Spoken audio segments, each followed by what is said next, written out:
Em Brasília, 19 horas. Está no ar a Voz do Brasil. As notícias do governo federal que movimentaram o país no dia de hoje.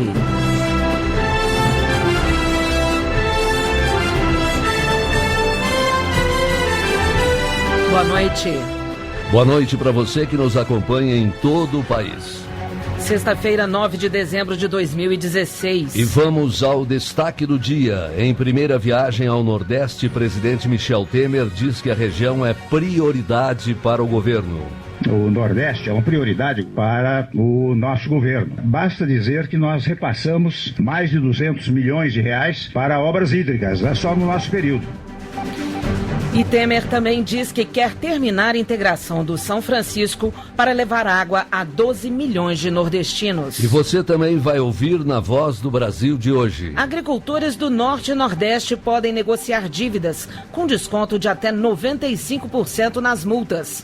Thaísa Dias. Mais de 1 milhão de contratos no Norte e no Nordeste poderão ser renegociados. Daqui a pouco eu volto com mais informações. E em 13 anos, mais de 4 mil servidores federais foram expulsos por corrupção. Na apresentação da Voz do Brasil de hoje, Gláucia Gomes e Ayrton Medeiros. E para assistir a gente ao vivo na internet, basta clicar www.voz.gov.br.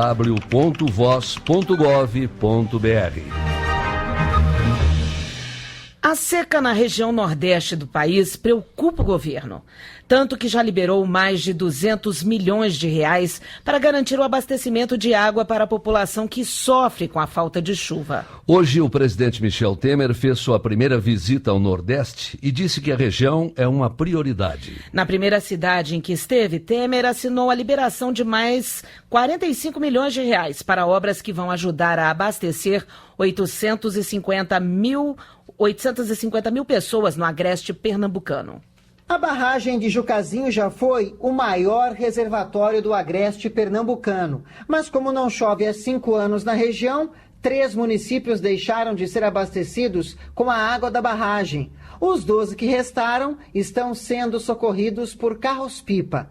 A alternativa, então, é a reativação de outro sistema com a construção de uma adutora emergencial. A ordem de serviço foi assinada hoje pelo presidente Michel Temer e a obra deve custar mais de 33 milhões de reais.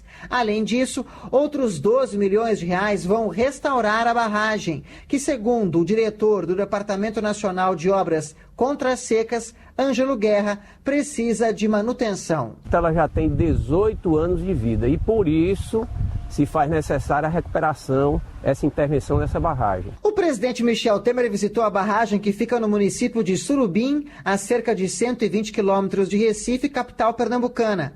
Em sua primeira visita ao Nordeste, depois de assumir a presidência, Temer disse que a região é sim uma prioridade do governo. O Nordeste é uma prioridade, governador, para o nosso governo.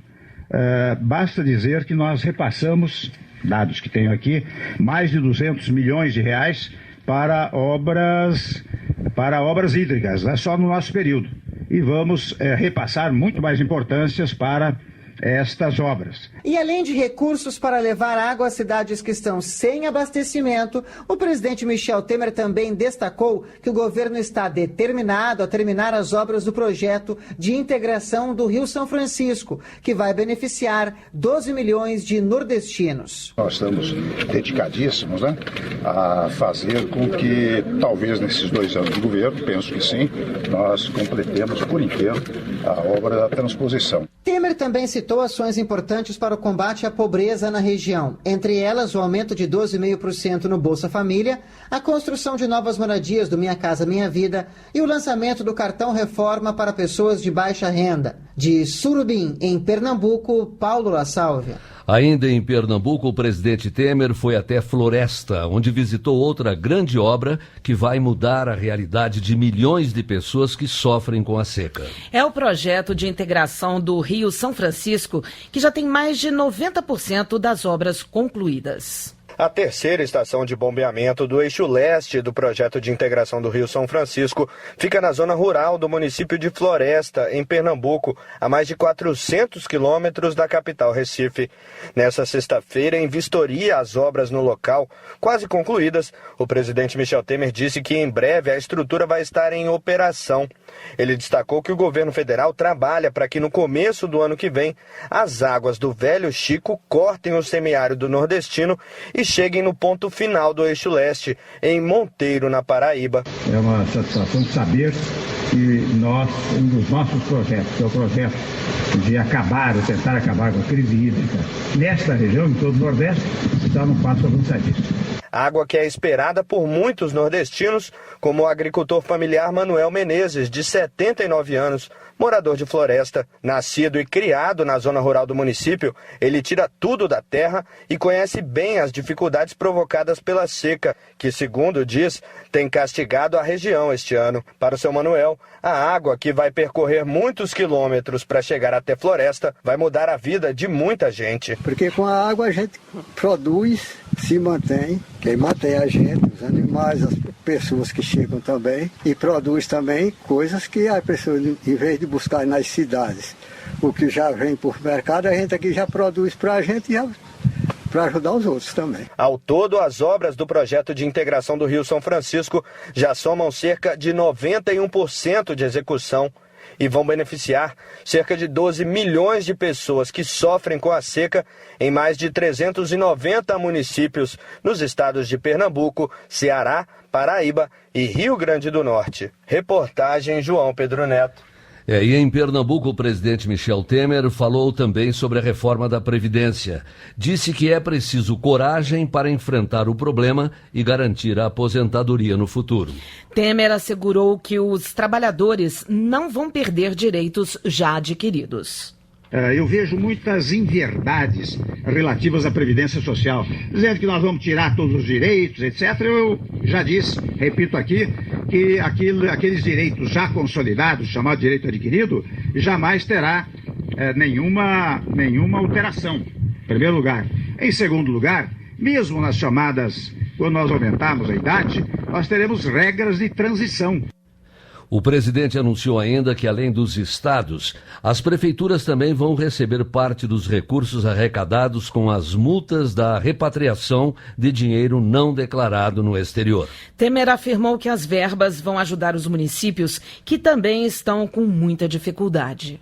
Nesses últimos tempos, com a questão da repatriação, vocês sabem que tem uma verba expressiva que vem, especialmente para os estados do Nordeste, e além disso, muito recentemente, nós decidimos que também no tocante à multa, sobre a qual havia uma dúvida, essa multa será partilhada também com os governadores e até devo registrar, acho que no primeiro momento falo disso, também com os municípios. Os municípios também estão em dificuldade muito grande e essa verba será dividida também com os municípios. De acordo com a Receita Federal, foram regularizados aproximadamente 170 bilhões de reais que estavam no exterior e não eram declarados. Pois é, e com a entrada desse valor no país, o governo arrecadou 46 bilhões e 800 milhões de reais em multas. É esta a quantia que vai ser dividida entre estados e municípios. Aumentar a oferta e reduzir o custo de vacinas, medicamentos e testes diagnósticos para o Sistema Único de Saúde. Para isso, uma nova unidade de produção da Fiocruz foi inaugurada hoje no Rio de Janeiro e vai produzir, por exemplo, testes de diagnóstico do vírus HIV, hepatite e o Zika vírus. Economia na compra de remédios e maior capacidade de diagnósticos e produção de vacinas. Esses são alguns dos ganhos para a saúde brasileira com a inauguração do Centro Henrique Pena, da Fundação Oswaldo Cruz, no Rio de Janeiro. Na unidade, testes que diagnosticam o HIV, a hepatite e o Zika vírus vão ser fabricados em larga escala. Também serão desenvolvidos medicamentos para tratar problemas renais, anemia e diminuir os efeitos colaterais da quimioterapia, que hoje são importados pelo Sistema Único de Saúde. Além da produção de imunobiológicos com transferência tecnológica, como explica o ministro da Saúde, Ricardo Barros. Aqui nós temos uma das estruturas públicas capazes de receber transferência de tecnologia em biológicos e produziremos aqui então esses imunobiológicos que permitem aumentar a imunidade das pessoas. Foram investidos 478 milhões de reais na construção do centro. O ministro Ricardo Barros defende que esse empreendimento também vai ajudar a economia do Brasil. É uma nova linha de medicamentos que nós esperamos incorporar na produção brasileira e, com isso, gerar aqui empregos, impostos, oportunidades e menor custo para o Sistema Único de Saúde. Além de ampliar o acesso da população a produtos biotecnológicos, o Centro Henrique Pena vai permitir a prestação de serviços para outros laboratórios e a todo o complexo industrial da saúde no Brasil. Reportagem Beatriz Amiden. 19h10 no horário brasileiro de verão. A queda no preço dos alimentos puxou a inflação para baixo no mês de novembro. Daqui a pouquinho a gente vai falar porque a tendência é de que o índice continue caindo. Não saia daí. E a gente volta a falar da primeira viagem do presidente Michel Temer à região Nordeste. A última parada foi na capital do Ceará, Fortaleza. A população cearense também vem sofrendo com a seca, principalmente os agricultores, que perderam a produção e não têm conseguido quitar os empréstimos que fizeram para plantar. Por isso o presidente Michel Temer assinou uma medida que permite a renegociação das dívidas desses agricultores, com desconto de até 95%. 5 anos de seca que prejudicaram a produção agropecuária em vários locais do Nordeste e causaram endividamento. É o caso do produtor Jofran Pinheiro, de Pacajus, no Ceará. Ele conta como foi a queda na produtividade. Hoje eu só estou com monocultura de leite, mas também passando muita dificuldade porque estamos sem crédito, já estou endividado. Um decreto assinado nesta sexta-feira pelo presidente Michel Temer permite que bancos do Norte e Nordeste comecem a renegociar os empréstimos contratados por produtores rurais das duas regiões até 31 de dezembro de 2011. A medida vai permitir descontos de até 95% do valor devido para quem quiser quitar os débitos e um prazo de 4 anos para pagar a primeira parcela no caso de repactuação. É o que explica o presidente do Banco do Nordeste, Marcos Holanda. Então é um decreto, que mais do que do ponto de vista econômico, social, é um decreto que de certa forma vai resgatar a dignidade de milhares de produtores rurais nordestinos. Na cerimônia de assinatura do decreto, em Fortaleza, o presidente Michel Temer falou que quer estabelecer um diálogo cada vez mais forte com o Nordeste. Digamos assim, a revisão de todas as dívidas dos pequenos agricultores aqui do Norte e Nordeste, Eu estabelecerei, como estou estabelecendo, um diálogo muito intenso com o Nordeste, na convicção de que prestigiar o Nordeste é prestigiar o Brasil. Mais de 1 milhão de operações de crédito vão poder ser renegociadas. Além do Banco do Nordeste e do Banco da Amazônia, a medida também vale para empréstimos concedidos pelo Banco do Brasil e a Caixa Econômica Federal, que se enquadrem nos critérios de renegociação. Nazareno Cordeiro, produtor rural de Maranguape, no Ceará, comemorou a medida. Vai corrigir aquilo que a natureza fez conosco, que foi a escassez d'água durante esses 5 anos. Uma escassez que eu nunca vi como agropecuarista e filho de agropecuarista. O presidente Michel Temer também entregou a agricultores cearenses títulos de regularização fundiária.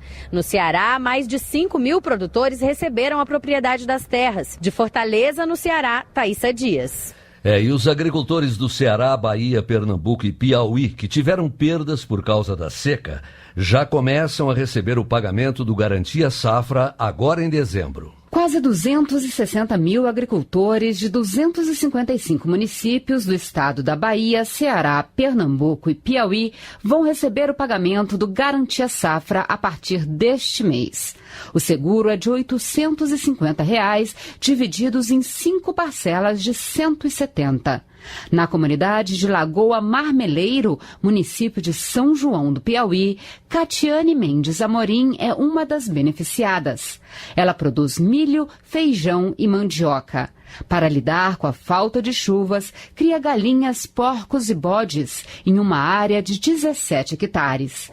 Catiane faz o seguro safra há 5 anos e conta que é o dinheiro do benefício que ajuda na ração dos animais. Já vai fazer uns 6 anos que a gente não tem mais inverno, não pega mais nada de roça. A gente ara as terras, planta, mas só que no tempo de colher falta chuva, aí a gente não gente não consegue ter.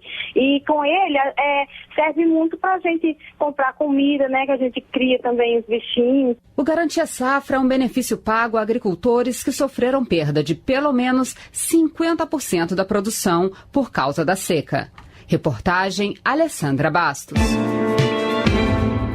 Os alimentos mais baratos ajudaram a fechar novembro com o índice de inflação mais baixo para o mês nos últimos 18 anos. E com a tendência de queda, a expectativa do mercado é de que os juros possam cair ainda mais para aquecer a economia do país e gerar empregos. O Índice Nacional de Preços ao Consumidor Amplo, o IPCA, foi de 0,18% em novembro, o mais baixo para o mês desde 1998. Os itens que mais contribuíram para o resultado foram a alimentação, principalmente o feijão, o tomate e a batata, além de bebidas, eletrodomésticos e aparelhos eletrônicos. Segundo o professor de Economia de Brasília, José Luiz Panhussá, a tendência é que os preços dos alimentos continuem a cair nos próximos meses. Agora, em que você tem uma certa normalidade, tanto na produção dos hortigranjeiros quanto no plantio da nova safra, nada mais normal do que termos uma redução gradativa e até uma deflação no preço dos alimentos, ou seja, os produtos começam a chegar, em média, mais baratos para o consumidor e isso pode continuar acontecendo nos próximos meses. Uma boa notícia para quem espera ter uma ceia de Natal farta e mais barata. Baixou um pouquinho e faz muita diferença, sem dúvida, que ajuda. Já é mais um item que a gente vai levar à mesa, né? E com certeza fez uma diferença, sim. Para o economista José Luiz Panhussá, com índices menores de inflação, a taxa de juros pode cair ainda mais, o que favorece a retomada da atividade econômica no país. Como a inflação está sob controle, o natural seria a retomada do crescimento do emprego, retomada da produção. Com juros menores, custos menores de produção, o setor produtivo fica mais otimista e volta a investir e, em consequência, tem um aumento da produção e do emprego. O IPCA é medido em 13 regiões do país. Algumas delas tiveram um índice ainda menor do que a média. É o caso da cidade de Goiânia, que teve uma deflação de 0,31%, ou seja, uma redução dos preços comparado ao mês anterior. A tarifa mais baixa na conta de luz ajudou a puxar o indicador para baixo na capital de Goiás. Reportagem Natália Kozlik. O Banco Central definiu prazo para o fim da exclusividade de bandeiras em máquinas de cartão. E as máquinas vão ter que aceitar o pagamento com o cartão de todas as bandeiras até 24 de março de 2017. O banco considera que já houve tempo para as instituições financeiras se adaptarem à regra anunciada em 2015 e que proíbe a exclusividade das máquinas de cartões. Mais de 4 mil servidores foram expulsos do Serviço Público Federal nos últimos 13 anos. Esses ex-servidores foram punidos porque tinham envolvimento em desvios. Hoje, no Dia Internacional contra a Corrupção, o governo faz o alerta. É preciso ficar atento a essa prática que está presente no dia a dia de todos os brasileiros.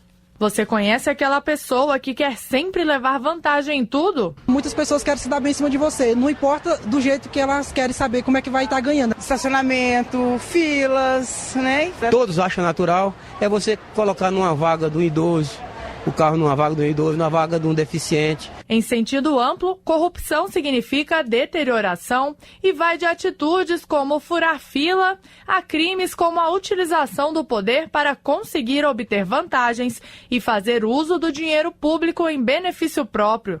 No Dia Internacional contra a Corrupção, o Ministério da Transparência, Fiscalização e Controladoria Geral da União apresentou dados do setor público. Mais de 6 mil servidores foram expulsos do Serviço Público Federal entre 2003 e 2016.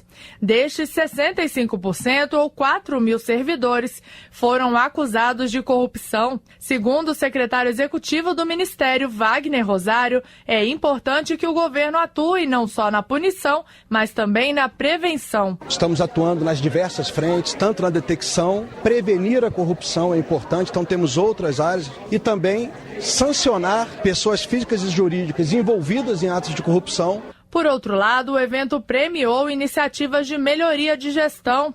Também foram premiados os estudantes que participaram de um concurso de desenho e redação.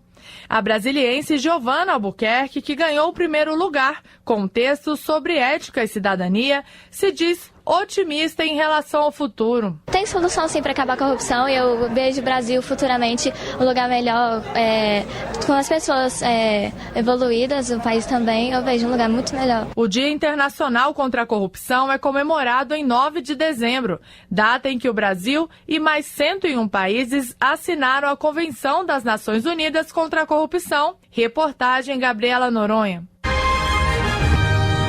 19h20, horário brasileiro de verão. Você acredita que crianças e adolescentes possam mandar um foguete para o espaço? Pois pode acreditar, jovens de uma escola de Ubatuba, em São Paulo, concretizaram hoje o sonho de mandar um pequeno equipamento para um satélite japonês. Foram 6 anos de pesquisa e muito esforço. Confira na reportagem de Leonardo Meira. Tancredo 1. Esse é o nome do primeiro satélite construído por alunos do ensino fundamental brasileiro a ir para o espaço. O lançamento foi na manhã desta sexta-feira no Centro Espacial Tanegashima, no Japão. All systems are ready.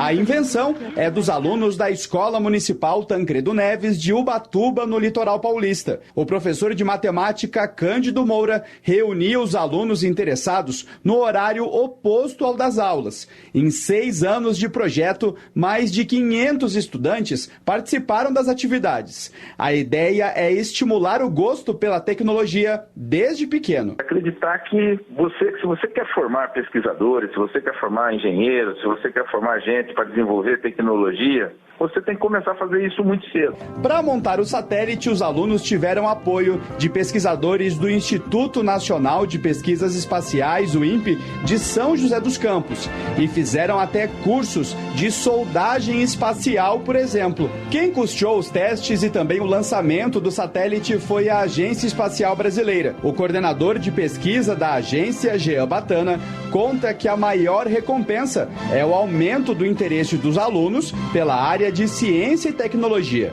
Nós esperamos que essas crianças possam crescer, escolher, seguir carreira na área espacial. Então o pessoal da Agência Espacial já pode começar a comemorar. Um exemplo é a Natália Martins da Costa. Começou no Ubatuba-Sat quando tinha 11 anos. Hoje, aos 17, já se prepara para o vestibular. Bom, na época, na verdade, eu nem sabia o que era um satélite direito. E eu gostei bastante. Eles me explicaram o que era um satélite realmente. Aprendi o que era um satélite. E a partir daí eu fui me interessando cada vez mais pela tecnologia, me influenciou muito. O satélite carrega um experimento do INPE para pesquisar um fenômeno conhecido como bolhas de plasma, que atrapalha a captação de sinais de satélite e antenas parabólicas em países localizados na linha do Equador. Reportagem Leonardo Meira.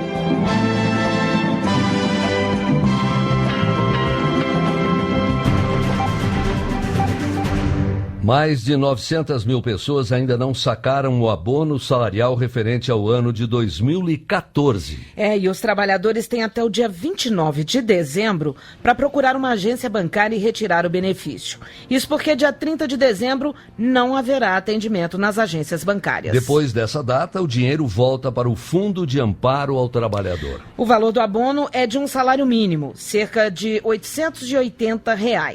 Tem direito quem estava inscrito no PIS/PASEP há pelo menos 5 anos e trabalhou com carteira assinada por pelo menos 30 dias naquele ano. Quem quiser saber se tem direito ao benefício, basta acessar o endereço na internet, trabalho.gov.br. Mais de 300 policiais federais cumpriram hoje 35 mandados de prisão em Sergipe, Bahia, Alagoas, São Paulo, Mato Grosso e Goiás. A operação Canto da Sereia prendeu a quadrilha de desvio e recepção de carga num prejuízo que pode chegar a 15 milhões de reais. O bando aliciava motoristas que registravam ocorrência por roubo em outro estado. Uma rede de comerciantes comprava as mercadorias dos criminosos para revender. E essas foram as notícias do governo federal. Uma realização da Secretaria de Comunicação Social da Presidência da República. Com produção da empresa Brasil de Comunicação. Fique agora com as notícias do Poder Judiciário e do Congresso Nacional. Boa noite e um bom final de semana. Boa noite para você e até segunda. Brasil, ordem e progresso.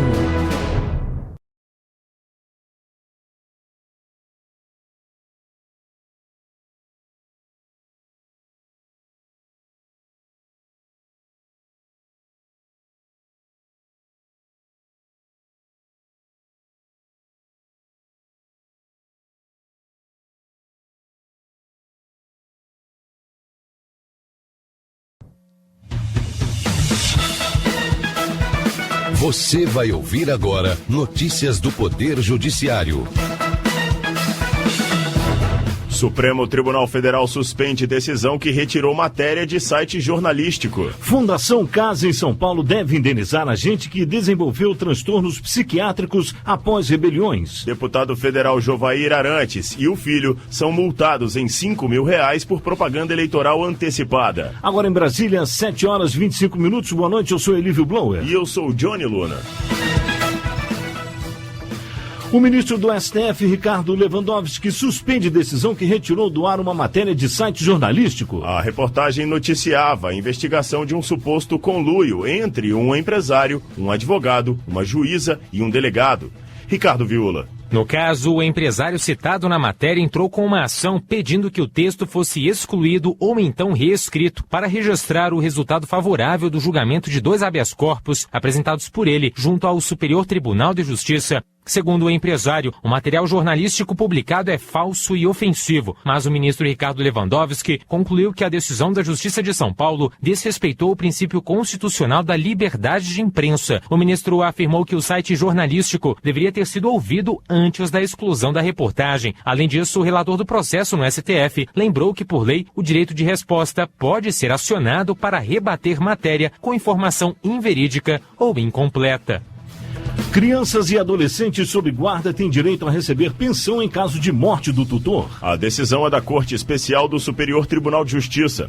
Tiago Gomide. 2 menores na cidade de Pelotas, no Rio Grande do Sul, passaram a receber o benefício depois da morte do tutor em 1997. O problema é que 10 anos depois, o INSS suspendeu o pagamento, alegando que a lei previdenciária havia excluído o menor sob guarda do rol de dependentes com direito à pensão por morte. A 6ª turma do próprio STJ havia considerado que o pagamento da pensão era indevido, mas o Ministério Público Federal recorreu e o caso foi para análise da Corte Especial. Para os ministros, de acordo com a Constituição Federal, é fundamental a proteção integral da criança e do adolescente.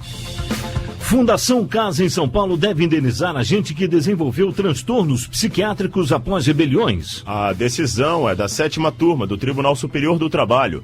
Priscila Peixoto. Nas rebeliões, o agente de segurança chegou a ser feito refém dos internos sob a ameaça de faca. Em defesa, a Fundação Casa afirmou que o agente não comprovou os danos sofridos e nem a relação entre a doença e a atividade. Mas o relator do processo na 7ª turma do TST, ministro Cláudio Brandão, destacou que, por lei, não cabe ao funcionário assumir os riscos da função exercida, mesmo quando o empregador não é culpado pelos prejuízos ao trabalhador. No caso, a perícia constatou que os transtornos mentais foram resultado das situações vividas pelo agente.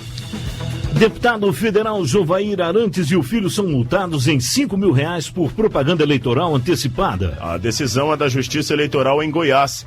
Pedro Scartesini. O caso ocorreu na cidade goiana de Acreona durante as eleições municipais deste ano. De acordo com o Ministério Público Eleitoral, Jovair Arantes e o filho, o deputado estadual Henrique Arantes, realizaram um comício a favor de um candidato a vereador no dia 19 de julho. Mas, segundo o promotor responsável pelas investigações, a mini-reforma eleitoral do ano passado só autorizou o início do período de propaganda eleitoral a partir do dia 16 de agosto. O Tribunal do Júri de Mato Grosso do Sul condenou um homem a 14 anos de prisão em regime fechado por atear fogo em residência para matar um idoso. O idoso era padrasto do assassino e estava dentro de casa quando o incêndio começou. A defesa pediu a absolvição do crime de homicídio. Mas no julgamento, os jurados entenderam que a vítima experimentou sofrimento físico e mental cruel e desnecessário. Além disso, o júri destacou que o fogo colocou em risco a vida de outras pessoas. Por isso, o réu foi condenado pelos crimes de homicídio qualificado e incêndio. Prefeitura do Rio de Janeiro deve refrigerar 100% dos ônibus de transporte coletivo. O prazo termina agora, no fim do ano. Kirk Moreno. A meta de climatizar toda a frota de ônibus veio após um acordo entre o município e o Ministério Público. A Prefeitura assumiu o compromisso de adquirir mais de 2.000 veículos com ar-condicionado em 2015 e de instalar refrigeração nos coletivos já existentes até o fim deste ano. Só que depois, o governo da capital fluminense pediu mais tempo para cumprir as obrigações, alegando dificuldades financeiras. Mas a Justiça do Rio manteve o acordo, fixando ainda a multa de R$20 mil por ônibus não climatizado. Você acompanha outras notícias do Poder Judiciário em 104,7 FM para o Distrito Federal e em torno e também pela internet. Acesse www.radiojustiça.jus.br e siga pelo Twitter. twitter.com/radiojustiça. A você uma boa noite. Boa noite.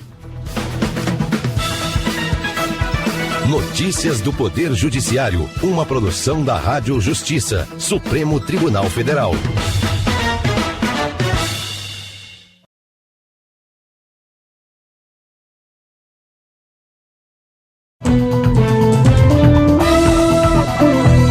Está no ar, o Jornal do Senado. Oposição critica a reforma da Previdência, mas líder do governo destaca a necessidade de equilibrar contas do setor. Segue para o plenário o projeto que acaba com sigilo em operações de crédito do BNDES, Banco do Brasil e Caixa. João Capiberibe defende eleições gerais para dar legitimidade ao enfrentamento das crises. Estes são os destaques de hoje do Jornal do Senado, que começa agora. Boa noite. Boa noite. O governo encaminhou nesta semana ao Congresso Nacional a proposta de emenda à Constituição que trata da reforma da Previdência Social. Pontos como idade mínima de 65 anos para aposentadoria de homens e mulheres e de 70 anos para recebimento do benefício de prestação continuada de um salário mínimo chamaram a atenção de senadores da oposição que decidiram viajar pelo país para esclarecer a população sobre a reforma da Previdência. No entanto, os governistas avisam que não há espaço para mudanças na proposta, que deve chegar ao Senado somente no próximo ano. Repórter Érica Christian. A senadora Gleice Hoffmann, do PT do Paraná, criticou todos os pontos, em especial o que acaba com a diferença de idade entre as mulheres e os homens. Igualar tempo de aposentadoria para homem e mulher, desconhecendo completamente a realidade das mulheres no mercado de trabalho. Tem mais dificuldade de ter emprego, tem dupla ou tripla jornada. Segundo, em corte dos benefícios de prestação continuada e das pensões, ou seja, as pessoas vão voltar a receber menos de um salário, o que já foi vedado pela Constituição de 88. O líder do governo no Congresso Nacional, senador Romero Jucá, do PMDB de Roraima, argumentou que as regras adotadas são semelhantes às de outros países e que vão garantir os pagamentos futuros. Citou que no México a idade mínima é de 70 anos e que no Brasil a conta do INSS não fecha porque muitos trabalhadores começaram a receber o benefício cedo. Se nós não recompusermos o equilíbrio da Previdência, daqui a poucos anos não haverá mais dinheiro para pagar o salário nem dos servidores, nem dos aposentados. E nós não queremos isso. Muitos países, inclusive da Europa, tiveram que fazer medidas drásticas, reduzir o pagamento de salários e de aposentadorias. Ao analisar mais detalhadamente os aspectos relativos à idade mínima de 65 anos para se aposentar, o senador Paulo Paim, do PT Gaúcho, desafiou o governo a provar que uma pessoa com mais de 60 anos tem o mesmo vigor físico para trabalhar numa fábrica, mineradora ou até mesmo num comércio. E o que é pior, acrescentou ele, é que essa idade mínima pode aumentar, por dois motivos. O primeiro, porque sem necessidade de lei, o patamar se eleva com o aumento da expectativa de vida, conforme previsão expressa na proposta do governo. E o segundo motivo seria porque a obtenção de aposentadoria integral somente ocorrerá depois de 49 anos de contribuição. Se alguém entrar no mercado de trabalho aos 21 anos, por exemplo, e essa pessoa trabalhar com carteira assinada durante 49 anos ininterruptamente, ela vai se aposentar com benefício integral aos 70 anos, calculou Paim. Essa reforma da Previdência, nesses moldes, não há de passar. Ao mesmo tempo que eu denuncio e peço ao povo brasileiro, a gente tem que se somar tudo para combater essa bomba ambulante. Nem estou falando de outras propostas que já estão nas comissões, como aquela que acaba com o horário de almoço. E o senador Wellington Fagundes, do PR de Mato Grosso, destacou a importância do primeiro Congresso do Futuro, que teve como tema Democracia, Comunicação e Progresso no Mundo Digital e Sustentável. O Congresso reuniu no Senado, ontem e hoje, especialistas das mais diversas áreas. Eles discutiram alternativas para uma melhor qualidade de vida para o Brasil e o mundo nos tempos que virão, disse o senador. Os desafios são consideráveis. Se não vejamos, em 2030, estima-se que a população mundial seja de 8,3 bilhões de pessoas, pressionando fontes de energia, água, alimentos, uso da terra e extração mineral no meio ambiente, sobretudo no mundo em desenvolvimento.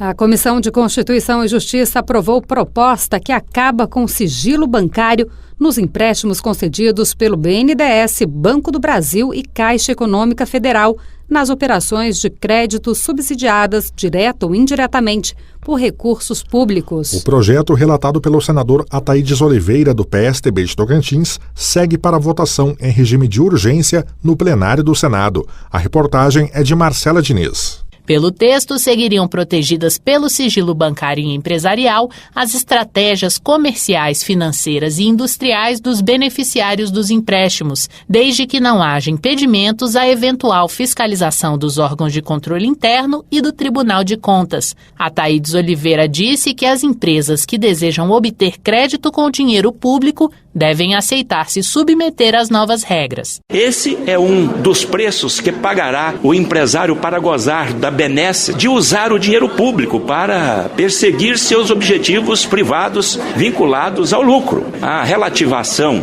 da privacidade de sua operação comercial. De acordo com o substitutivo, a privacidade relativa das operações de crédito com dinheiro público não tira a responsabilidade administrativa, civil e penal do servidor que divulgar informação sigilosa. E segue para a Câmara dos Deputados projeto aprovado pela Comissão de Agricultura e Reforma Agrária que autoriza o desmembramento de agricultores de financiamentos coletivos feitos pelo Banco da Terra. O relator, o senador Dário Berger, do PMDB catarinense, explicou que essa mudança vai permitir que o agricultor se desvincule de eventuais inadimplências dos demais participantes do empréstimo coletivo. Além disso, acrescentou ele, esse produtor poderá quitar a própria dívida antecipadamente.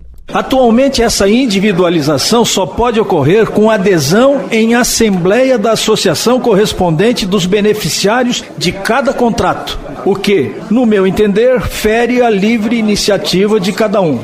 Outro projeto aprovado pela Comissão de Agricultura e Reforma Agrária, que segue para a Câmara dos Deputados, é o que garante a compra de uma quantidade mínima de leite pelo Programa de Aquisição de Alimentos. Pela proposta, o mínimo a ser comprado é de 150 litros diários por produtor. O limite atual é de R$ 4.000 por semestre. O relator, senador Benedito de Lira, do PP de Alagoas, disse que a mudança de valor por volume dá mais segurança ao produtor. A previsão em lei de um limite mínimo de compra pelo PPA Leite, na medida em que aumenta o grau de estabilidade de regras do programa, conferirá maior previsibilidade ao pequeno produtor, permitindo maior investimento em sua capacidade produtiva. O senador João Capiberibe, do PSB do Amapá, defendeu eleições gerais, de modo que os brasileiros escolham presidente da República, deputados federais e senadores. Para ele, somente assim os representantes do povo voltarão a ter a legitimidade para ajudar o país a sair das crises política, econômica e ética em que se encontra, manifestadas pela continuidade dos casos de corrupção, o uso da máquina pública para a defesa de interesses privados e o aumento do desemprego. Só mudar o presidente não é mais suficiente, como bem o demonstra o breve período do governo Temer. Precisamos de legitimidade também no parlamento, que está sendo duramente atingido pela Lava Jato e será mais ainda pela delação da Odebrecht, pela importância que essa empresa teve na história recente do Brasil, como instrumento de consolidação e aprofundamento do presidencialismo de coalizão. Jornal do Senado. Redação e edição, equipe do Jornal do Senado e Ana Luzia Silveira, que se aposentou nesta semana depois de mais de 20 anos na edição do Jornal do Senado. Desejamos a você, Ana, muitas felicidades. Áudio Eliseu Caires. Apresentação Lia Passarinho e Tiago Medeiros. Produção Rádio Senado, sob a direção de Ivan Godoy. Direção da Secretaria de Comunicação Social, Virgínia Malheiros Galvez. O Jornal do Senado fica por aqui. Acompanhe agora as notícias do Tribunal de Contas da União e da Câmara dos Deputados. Boa noite, um bom fim de semana. Boa noite.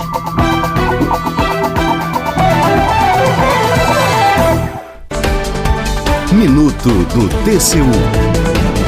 O Tribunal de Contas da União divulgou o relatório sistêmico da função Desporto e Lazer, que tem como objetivo apresentar visão geral sobre a execução orçamentária nessas áreas. O documento também avalia o Plano Nacional do Desporto e os Centros de Iniciação ao Esporte. De acordo com o relatório, os projetos apoiados pelo Ministério do Esporte não atingem de forma estratégica regiões com maior carência de desenvolvimento desportivo. Também foi verificado que a maioria dos projetos são para o esporte de alto rendimento, que já contam com outras fontes de financiamento. Diante desse estudo, o TCU emitiu recomendações ao Ministério do Esporte para tornar mais efetivos os instrumentos de fomento. O relator do processo é o ministro Vital do Rego.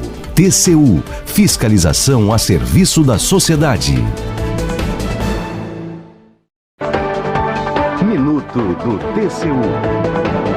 O Tribunal de Contas da União divulgou o relatório sistêmico da função Desporto e Lazer, que tem como objetivo apresentar visão geral sobre a execução orçamentária nessas áreas. O documento também avalia o Plano Nacional do Desporto e os Centros de Iniciação ao Esporte. De acordo com o relatório, os projetos apoiados pelo Ministério do Esporte não atingem de forma estratégica regiões com maior carência de desenvolvimento desportivo. Também foi verificado que a maioria dos projetos são para o esporte de alto rendimento, que já contam com outras fontes de financiamento. Diante desse estudo, o TCU emitiu recomendações ao Ministério do Esporte para tornar mais efetivos os instrumentos de fomento. O relator do processo é o ministro Vital do Rego. TCU, fiscalização a serviço da sociedade.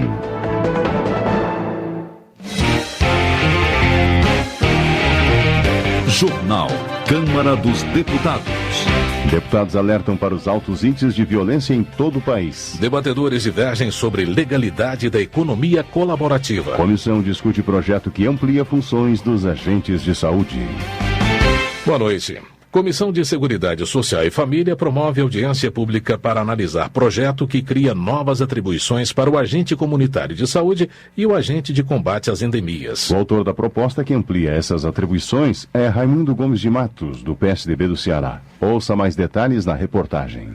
A proposta inclui entre as atividades das categorias a aferição da pressão arterial e a medição de glicemia capilar na realização da visita domiciliar, com o objetivo de promover a prevenção e o acompanhamento das pessoas que apresentarem risco. Para o diretor da Federação Nacional dos Agentes Comunitários de Saúde e Agentes de Combate às Endemias, as atribuições previstas no projeto vão além do que as categorias fazem hoje. Luiz Cláudio Celestino de Souza cobrou a qualificação dos profissionais. A federação vai debater isso por entender que se hoje vai passar a ser lei, como vai ser esse mecanismo? Vão fazer cursos? Vai ter uma especialização para isso? Ou vão jogar os ACS junto das pessoas para fazer uma situação dessa sem sequer passar por um curso de aperfeiçoamento? Representante do Conselho Federal de Enfermagem, Nádia Matos Ramalho, destacou que essas duas atividades já são de responsabilidade dos profissionais de enfermagem, ou seja, enfermeiros, técnicos e auxiliares de enfermagem.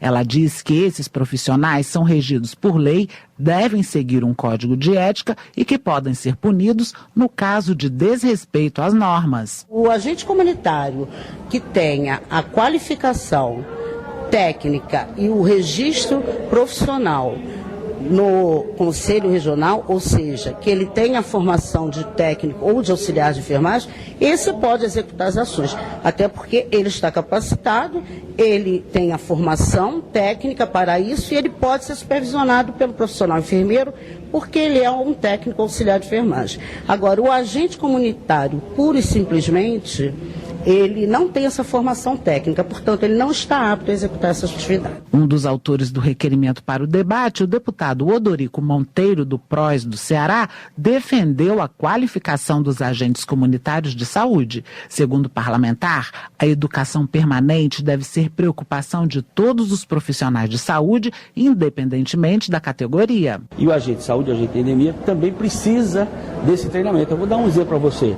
Esses agentes de saúde vão ter que agora acompanhar mães que têm filho com microcefalia da questão da Zika. Tá? Então, esse acompanhamento domiciliar dessa criança é muitas vezes hoje desconhecido dos próprios médicos. Mas a abordagem comunitária, a abordagem feita na família, precisa de ter conhecimento científico para isso. Para a presidente da Confederação dos Agentes Comunitários de Saúde, Hilda Angélica Correia, a definição das atribuições dos profissionais por meio de uma lei, em vez de portarias do Ministério da Saúde, vai dar segurança jurídica às categorias. Nós, esse ano, tivemos um embate muito grande com o Ministério da Saúde, com o CONAS e o CONASEMES, quando nós fomos surpreendidos pela emissão das portarias 958 e 959, onde o Ministério da Saúde estaria substituindo o profissional agente comunitário de saúde na estratégia de saúde da família pelo profissional técnico de enfermagem. Segundo lembrou a representante do Ministério da Saúde, Anne Maria da Silveira Bender, as portarias foram revogadas pelo ministro Ricardo Barros e agora as discussões serão ampliadas com os debates em torno do projeto de lei. Um grupo de trabalho será constituído dentro do Ministério para analisar e fazer sugestões à proposta. Uma das preocupações, de acordo com Anne Marie, é justamente a questão da interferência nas atribuições de outras categorias profissionais já regulamentadas por lei. Apresentado no último dia 8 de novembro, o projeto que dispõe sobre as atribuições do agente comunitário de saúde e do agente de combate às endemias aguarda a criação de uma comissão especial para analisá-lo. Da Rádio Câmara de Brasília, Idelene Macedo. Previdência. Começou a tramitar na Câmara a proposta de reforma da Previdência. Jorge Sola, do PT da Bahia, avalia que o governo quer transformar o Brasil num país com uma oferta de investimentos sociais menor do que a dos países mais pobres da África. Por isso, para o deputado, querem destruir a Previdência, de onde sai a maior parte dos recursos que vão para as áreas sociais. Valdenor Pereira, do PT da Bahia, também critica a proposta de reforma da Previdência. Para o parlamentar, trata-se de um duro golpe contra os direitos sociais e trabalhistas do povo brasileiro. Economia. Isalci Lucas, do PSDB do Distrito Federal, avalia como prioritária também a reforma tributária. Ele propõe um seminário com todos os envolvidos, entre eles os secretários de Fazenda, o Ministério Público e os procuradores dos estados, para resolver a questão da guerra fiscal no Brasil. O governo federal anunciou a retomada de mais de 1.600 obras inacabadas por todo o país. Ao comemorar a ação, Misael Varela, do Democratas de Minas Gerais, ressalta que o investimento vai criar 45 mil novos empregos diretos. A Comissão de Desenvolvimento Econômico realizou audiência pública sobre a defesa comercial com a presença de representantes do governo federal.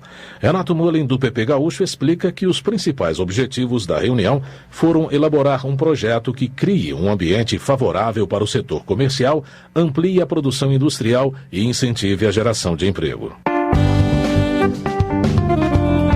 Desenvolvimento Regional. Subtenente Gonzaga, do PDT, informa que os servidores públicos de Minas Gerais estão com salários parcelados desde janeiro deste ano. Ele diz ainda que a categoria não tem garantido o pagamento do 13º salário. O parlamentar pede que o governo estadual resolva a questão. Para José Fogaça, do PMDB, as medidas de contenção de gastos do governo do Rio Grande do Sul foi corajosa e ética. Ele avalia que o sacrifício assumido vai resgatar o direito de sobrevivência e continuidade das futuras gerações e garantir que os serviços públicos não entrem em absoluta falência. Em 2015, o aeroporto de São José do Rio Preto, no interior de São Paulo, recebeu cerca de 700 mil passageiros e 31 mil aeronaves. Edinho Araújo, do PMDB paulista, avalia que o número é um reflexo do dinamismo da região, que mesmo em tempos difíceis vê crescer o transporte de passageiros entre a cidade e vários pontos do país. Representantes do governo de Roraima, junto com Lúcio Moschini, do PMDB, se reuniram com lideranças do Executivo Federal para solicitar a transferência das terras devolutas da União para o Estado. De acordo com o deputado, é necessário que o governo estadual faça a gestão dessas terras, bem como a regulamentação dos assentamentos e dos imóveis rurais que já foram entregues. Meio Ambiente. Kleber Verde, do PRB do Maranhão, participou na cidade de Vila Moura, no distrito de Faro, em Portugal, de reunião da Comissão Internacional para a Conservação do Atum no Atlântico. Durante o encontro, segundo o parlamentar, foi mantida a cota da pesca de atum no Brasil, mas ele cobra maior a organização do setor. Direitos Humanos. A audiência pública promovida pela Comissão de Direitos Humanos discute o desaparecimento e o tráfico de pessoas no Brasil. Segundo dados do governo federal, a cada ano, 250 mil pessoas desaparecem no país, sendo 40 mil com menos de 18 anos, como conta a reportagem a seguir. Para a promotora Eliana Vendramini, o maior problema é que os desaparecimentos podem ser ocasionados por vontade própria ou por ações criminosas, e não há no país o sistema capaz de cruzar os dados corretamente para que essas pessoas sejam identificadas. Eliana Vendramini defendeu a criação de um banco de dados nacional que ajude a localizar os desaparecidos que são vítimas de crimes. A falta de cruzamento de dados mínimo é tão grave que no estado de São Paulo, em 2014, nós descobrimos mais de 3 mil pessoas inumadas como indigentes, sendo que haviam 2 boletins de ocorrência, o de desaparecimento e o de morte, há mais de 15 anos. Portanto, o que eu venho pedir aqui hoje, em nome, por óbvio, da sociedade, é que nós pensemos em começar a luta pelo banco de dados. Já a chefe da Divisão de Direitos Humanos da Polícia Federal, Diana Calazans, afirmou que a PF ajuda na composição do banco de dados genéticos, que só não está presente em 7 estados. Ela informou ainda que a Polícia Federal só atua nos casos de pessoas que apresentam indícios de terem saído do país. Nesses casos, essas pessoas são incluídas na lista amarela da Interpol para que possam ser localizadas em outros países. As polícias judiciárias estaduais muitas vezes não enviam para a Polícia Federal nem as pessoas que estão registrando a ocorrência, nem as ocorrências, porque desconhecem, né? Isso também é um trabalho árduo, fazer essa capacitação e fazer essa comunicação entre as instituições, né? Cada estado tem a sua própria polícia, enfim, a Polícia Federal tem uma penetração pequena, né, no interior, nós estamos mais nas capitais. A difusão amarela, ela é feita independente da existência de indícios de crime. Para isso, basta que um familiar faça uma declaração autorizando a inclusão do nome no banco de dados da Interpol. O presidente da comissão, o deputado Padre João, do PT de Minas Gerais, afirmou que os desaparecimentos no Brasil são alarmantes, principalmente porque afeta a população mais pobre, que muitas vezes é seduzida por promessas de uma vida melhor e acabam vítimas das redes de tráfico de pessoas. Por mais que tenha atuação da Polícia Federal, do Ministério Público, a legislação ela é precária. Existe o aprimoramento da legislação, com cadastro, com revisão do próprio forma de abordar enquanto crime, desde que uma pessoa desaparece, que às vezes tem que esperar uma semana, 2 semanas, para ter um processo mais de investigação, mais rigoroso. Segundo a ONU, o tráfico de pessoas é a terceira atividade criminosa mais lucrativa no mundo, ficando atrás apenas do tráfico de drogas e de armas. Tem como principais vítimas mulheres e crianças que são vendidas para atividades sexuais ou trabalho escravo. Da Rádio Câmara de Brasília, Carla Alessandra. Maria do Rosário, do PT do Rio Grande do Sul, repudia de forma veemente a citação de seu nome por um parlamentar do Distrito Federal quando ele se referia à prisão do vice-presidente do Conselho Estadual de Direitos Humanos de São Paulo. Indignada, a parlamentar enfatiza que não é ela quem tem que explicar conexão com o bandido, já que nunca foi processada. Itaju do Colônia, no sul da Bahia, vive um clima de tensão com a determinação da Justiça para retirar os moradores do bairro Parque dos Rios. O Supremo Tribunal Federal entende que as terras pertencem aos índios da tribo Pataxó Ranranran. José Rocha, do PR, alerta que mais de 2.000 moradores serão retirados sem que tenha sido garantida a indenização das famílias. Segurança Pública. Entre 2011 e 2015, a violência no Brasil matou mais pessoas que a guerra da Síria, segundo dados do Fórum Brasileiro de Segurança Pública. Preocupado com o índice, Ronaldo Martins, do PRB cearense, diz que é chegada a hora de um amplo debate sobre o combate à violência no país. João Fernando Coutinho, do PSB de Pernambuco, lamentou a morte de policiais depois da queda de um helicóptero durante uma operação da Polícia Militar no Rio de Janeiro. Na avaliação do deputado, a redução da criminalidade só é possível com a interligação da inteligência entre as polícias federal, militar, civil e o Exército. Na opinião de Simão Cecim, do PP Fluminense, o Rio de Janeiro transformou-se em um campo de guerra. Para reverter esse quadro, ele defende mais atenção dos governos à infância e à juventude. A violência no Brasil preocupa Lincoln Portela, do PRB de Minas Gerais. Ele ressalta que 110.000 mortes são registradas por ano no estado. Segundo o parlamentar, para reverter esse quadro é necessária uma cultura de paz, além de mais investimentos na área de segurança pública. Na opinião de Laudívio Carvalho, do Solidariedade, a Polícia Militar do Estado de Minas Gerais é a melhor do país. No entanto, ele critica a falta de comando da instituição e lamenta que, por dia, sejam registrados 128 assaltos na capital mineira. A ausência do ministro da Justiça na reunião da Comissão de Segurança Pública foi criticada por Laerte Bessa, do PR do Distrito Federal. Ele ressalta que a audiência foi marcada com bastante antecedência, mas que, sob alegação de ter outro compromisso, o ministro deixou de comparecer. Homenagem. Para João Campos, do PRB de Goiás, o policial federal é o orgulho do povo brasileiro. A categoria comemorou seu dia em 17 de novembro.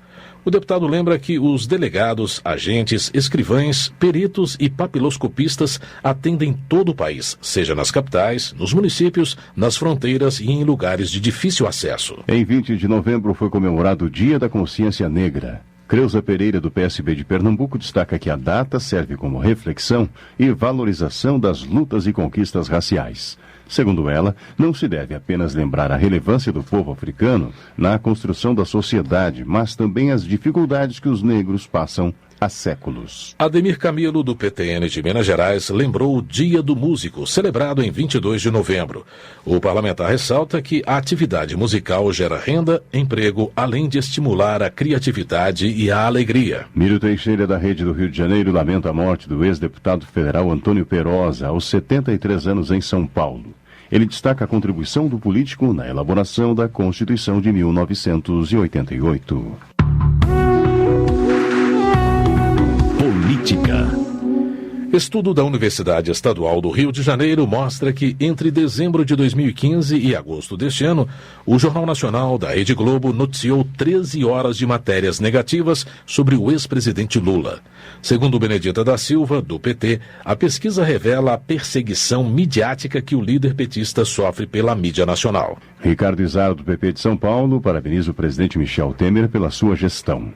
Segundo ele, é o primeiro governo que, para resolver o problema econômico, decide conter gastos ao invés de criar impostos. Alice Portugal, do PCdoB da Bahia, argumenta que crime eleitoral precisa do flagrante para ter a prisão como consequência. Por isso, no entendimento da deputada, foi abuso de poder a forma como foi feita a prisão do ex-governador Antony Garotinho. Turismo. O impacto da economia colaborativa no turismo foi tema de debate promovido pela Comissão de Turismo da Câmara e pela Frente Parlamentar Mista em Defesa do Turismo. A economia colaborativa é a forma como pessoas podem ter acesso a serviços e bens que pertencem a outros e, geralmente, utiliza a tecnologia para formar as redes de acesso a esses serviços. Acompanhe a reportagem. Questões como regulamentação do setor, concorrência e como lidar com as novas possibilidades trazidas pela tecnologia foram as grandes preocupações dos debatedores. A professora da Universidade de Brasília, Helena Araújo Costa, lembrou que há aspectos técnicos e políticos em jogo e que o setor público tem um grande desafio em equilibrar as novas tecnologias com os negócios já existentes. A Associação Brasileira da Indústria de Hotéis e o Fórum de Operadores Hoteleiros do Brasil cobraram igualdade de obrigações entre a indústria hoteleira e as plataformas de internet que oferecem hospedagem em residências comuns, através da conexão entre os proprietários e turistas, como o Airbnb. Manuel Gama, presidente do fórum, afirmou que as empresas de turismo querem regras equivalentes às que existem para a hotelaria, como o enquadramento na Lei Geral do Turismo. Já o presidente da Associação de Hotéis, Dilson Fonseca, afirmou que essas empresas não se enquadram na economia colaborativa e representam uma atividade ilegal no Brasil. Não paga impostos, mão de obra irregular, não tem encargos formais, não emite nota fiscal, atua à margem da lei, é uma concorrência predatória e desleal, são verdadeiras hospedarias clandestinas. É um fato. Nós temos que discutir aqui segurança, legalidade, carga tributária. O que nós exigimos é legalidade, transparência, isenção, isonomia. A gerente de políticas públicas do Airbnb, Flávia Matos, repudiou as críticas feitas à plataforma pelo setor hoteleiro e afirmou que novidades geram desconfiança. Segundo Flávia Matos, o Airbnb representa um novo jeito de viajar. Ela apresentou dados de pesquisa que aponta que 35% das pessoas que se hospedaram através do Airbnb em 2015 não teriam viajado se não fosse a plataforma. Isso quer dizer que o bolo está aumentando, o bolo do turismo está aumentando. Quem pode ser contra isso? 79% dessas mesmas pessoas que responderam à pesquisa de que eu falei disseram que querem viver a vida como um local naquele destino. Esse é o perfil do hóspede do Airbnb. 74% da oferta dos anúncios do Airbnb estão localizados em bairros fora dos distritos típicos de turismo, fora dos distritos onde os hotéis estão. Isso prova mais uma vez que é um tipo diferente de turismo que a gente está vendo. O presidente da Comissão de Turismo, deputado Herculano Passos, do PSD paulista, informou que uma comissão especial da Câmara irá estudar o marco regulatório da economia colaborativa. A partir do início do ano legislativo do ano que vem, nós iremos nos aprofundar nesse tema, debatermos, até para que possa se produzir um projeto e uma regulamentação que atenda à maioria dos interesses e principalmente à população como um todo. Herculano Passos lembrou que o setor é moderno e necessário, mas precisa de regulamentação e organização. Da Rádio Câmara de Brasília, Mônica Tati. Termina aqui o Jornal Câmara dos Deputados. Para você, boa noite. A você um ótimo final de semana. Até segunda-feira. Voz do Brasil. De segunda a sexta, às 19 horas. Boa noite.